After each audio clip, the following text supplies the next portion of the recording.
എനിക്ക് അച്ഛനെ ഏതാണ്ട് 16 വർഷമായിട്ട് അറിയാം. അച്ഛനെക്കുറിച്ച് പറയുകയാണെങ്കിൽ ഇപ്പം കത്തോലിക്ക സഭയിൽ മാത്രമല്ല, ക്രൈസ്തവരുടെ ഇടയിലും അക്രൈസ്തവരുടെ ഇടയിൽ പോലും അച്ഛനൊരു താരമാണ്. അച്ഛൻ ഹൈറേഞ്ചിലെ ഒരു കർഷക കുടുംബത്തിൽ ജനിച്ച് കോളേജ് വിദ്യാഭ്യാസ കാലത്ത് കേരള കോൺഗ്രസ് രാഷ്ട്രീയത്തിലൂടെ വളർന്നു വന്ന് അതിനുശേഷം എങ്ങനെയാണ് പൗരോഹിത്യം തിരഞ്ഞെടുക്കാനുള്ള കാരണം, അതുമാത്രമല്ല എങ്ങനെ കപ്പൂച്ചിൻ സഭയെ തിരഞ്ഞെടുത്തു, അതൊന്ന് അറിഞ്ഞാൽ കൊള്ളാമെന്നുണ്ട്.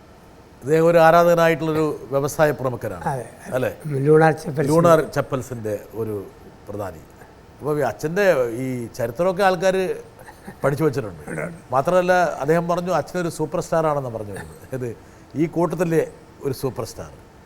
പക്ഷെ അച്ഛൻ ഈ കർഷക കുടുംബത്തിൽ ജനിച്ചു, മറ്റൊരുപാട് ആസ്പിറേഷൻസും ആഗ്രഹങ്ങളൊക്കെ ഉണ്ടായിരുന്നു.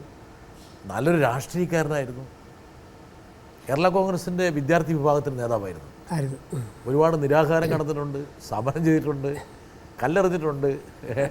എറിഞ്ഞിട്ടില്ല, വന്നിട്ടുണ്ട്.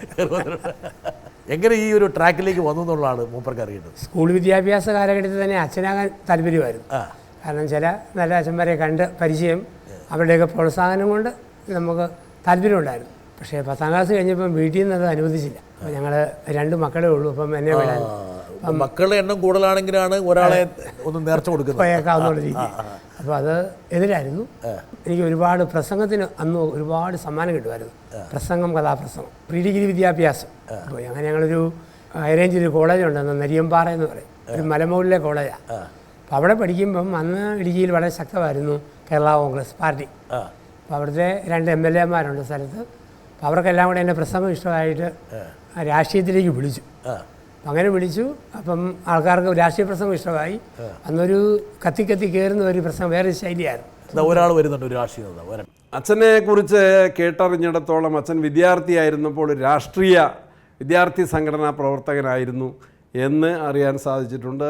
അതിൻ്റെ രഹസ്യം ഏത് സംഘടനയായിരുന്നു എന്നത് വെളിപ്പെടുത്തിയിട്ടില്ല. അതേതുമാകട്ടെ, എവിടെ വെച്ചാണ് അതിൻ്റെ ടേണിംഗ് പോയിൻ്റ്, ആ സാമൂഹ്യ രാഷ്ട്രീയ പ്രവർത്തനം അല്ലെങ്കിൽ നിയമപഠനം ഇതെല്ലാം നടത്തുമ്പോൾ ഒരു വൈദിക വൃത്തിയിലേക്ക്, സന്യസ്ത ജീവിതത്തിലേക്ക് തിരിയുന്ന ടേണിംഗ് പോയിൻ്റ് എവിടെയാണ്, എന്താണ് അങ്ങനെ ഒരു ഉറച്ച തീരുമാനത്തിൻ്റെ പിന്നിൽ അച്ഛനെ നയിച്ച ചേതോവികാരം?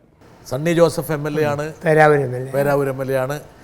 സണ്ണി ആഗ്രഹിക്കുന്നത് അച്ഛൻ KSUവിൻ്റെ പേര് പറയുമെന്ന് ആഗ്രഹിച്ചു. പക്ഷേ KSC ആയിരുന്നു. പക്ഷെ KSU ആയിട്ട് സഖ്യത്തിലായിരുന്നു. അല്ല, അന്ന് അടിയന്തരാവസ്ഥ കഴിഞ്ഞ കാലഘട്ടത്തിൽ സഖ്യമായിരുന്നു. എങ്കിലും KSUവും KSCയും ഇടുക്കിയിൽ എന്ന് തുല്യമായിരുന്നു. അതുകൊണ്ട് എതിർപ്പുണ്ടായിരുന്നു, അതിൻ്റെ എതിർപ്പുകളൊന്നും ഉണ്ടായിരുന്നു. അന്ന് ഈ 10 കഴിഞ്ഞ് അച്ഛനാകുമ്പോൾ ആഗ്രഹിച്ചു, നടന്നില്ല. പ്രീ ഡിഗ്രി പഠിച്ചു, രാഷ്ട്രീയത്തിലായി. രാഷ്ട്രീയത്തിൽ ശരിക്കും കേരളം മുഴുവൻ നടന്നിട്ടുണ്ട്. അപ്പോൾ അന്ന് പ്രത്യേകിച്ച് ഓർക്കുന്നുണ്ട്, ഈ AK ആന്റണി കഴക്കൂട്ടത്ത് മുഖ്യമന്ത്രി ആയിക്കൊണ്ട് മത്സരിച്ചു. അന്നേരം പ്രസംഗിക്കാൻ വേണ്ടി ഞങ്ങളൊക്കെ പോയിട്ടുണ്ടായിരുന്നു.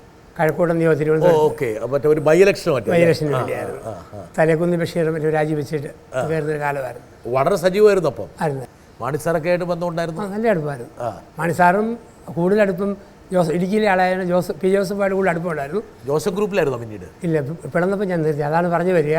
ഇപ്പം നന്നായിട്ട് സജീവമായിട്ട് വരുന്ന സമയത്തായിരുന്നു പാർട്ടിയുടെ പിളർപ്പ്.